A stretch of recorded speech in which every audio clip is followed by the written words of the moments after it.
আসসালামু আলাইকুম। আজকে ৭ই মার্চ ২০২৬ তারিখে উল্লেখযোগ্য কিছু খবরের সারসংক্ষেপে নিচে কিছু দেওয়া হলো। মধ্যপ্রাচ্য উত্তেজনা,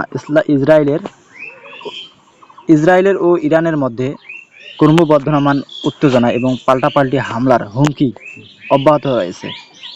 গাজা উপত্যকায় ইসরায়েলি বিমান হামলায় ব্যাপক ক্ষয়ক্ষতির খবর পাওয়া গেছে।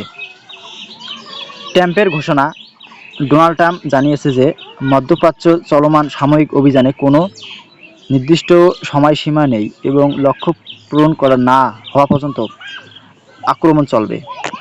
এবং ইরানের প্রস্তুতি, ইরানের রেভলিউশনারি গার্ডস তাদের নতুন এবং শক্তিশালী অস্ত্র প্রদর্শনের মাধ্যমে পাল্টাপাল্টি হুঁশিয়ারি দিয়েছে।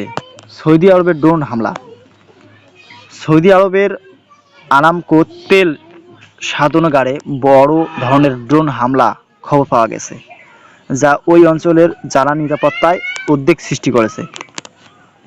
এবার বাংলাদেশ ও অন্যান্য দেশীয় আন্তর্জাতিক খবরের আপডেট পেতে আপনি বিবিসি বাংলা বা রেডিও তেহরান এর আজকের বুলেটিনগুলো দেখতে পারেন। ধন্যবাদ সবাইকে।